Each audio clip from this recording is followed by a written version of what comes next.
અમાર તો દેખાતે નહીં, મોચો ખાલી પડ્યો. માં તો રિહન જઈ. ચમું થયું? મેં ખાલી એટલું કીધું તમે બેઠા બેઠા હરમનું ખાવું જ છે તે મારી રિહન જતા રહ્યો.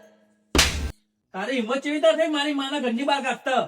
હા, એ બીજી મેલે ને હમણાં તને બોલવું એ બેકાર જ. મારી માને પેલા પણ લઈ આવજે, પણ તારી આઈ બની ઓળખજે. ભાઈ એટલે ઓ કિશનભાઈ માર માનચો પાડી હતી. હા હાલ આમ જતો તો રેન જે ખૂબ બોલા પણ બોલ્યો નહીં. અલે ઓ કિશનભાઈ યાર પેલી રહીને ઘેર બેઠી બેઠી બોલ બોલ કરે મારી માને રીહેંગ કાઢી બહાર. જબર જો છે જે હાલત ઓમ છે. હાલ જ આમ જ્યો. હું જવું એ જ છે, દોડમાં જવું પડશે ફટ.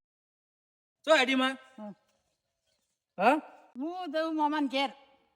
પણ માં હું થયું એ તો બોલ બોલ કરે, એના તાર વહુ મગજમાં ના બોલ લે. કરે એટલે નહીં આવું જા. હા તાર વહુ બોલ કરે નહીં આવું જા તું તાર. માં આઈને ના જવા હા રીહેંગ. તારી વહુ પણ કાઢવા જ બેઠી મારા જતું જ રહેવું મારા પૈના ઘેર. એને હું કાઢી દઉં માં, તું મારી જન્મ દેનારી માં, હું તને ચીજ ના જવા દઉં. લેજે માં પાછી હેડ. લેડો માં ઓમ બેહવા દે, તમારે તોય જવાની જરૂર નહીં. એને હું કહું માં હાલ એ બહાર આય, તું બહાર આય. તને ફોન પડે નહીં પડતી? મારી માને થાય હું કેટલા જણ લઈ આવ્યો દોડતો ને દોડતો, મને ઓફે ભરાઈ ગયો. મારી માં જઈ ચોકાણ. જો આ તો માના રોજના નાટકી જેટલી ઘણા ઘરમાં માં હશે એટલે કે શાંતિ આપણને નહીં મળે. તમે ચો લેવા જવા આવતું તું?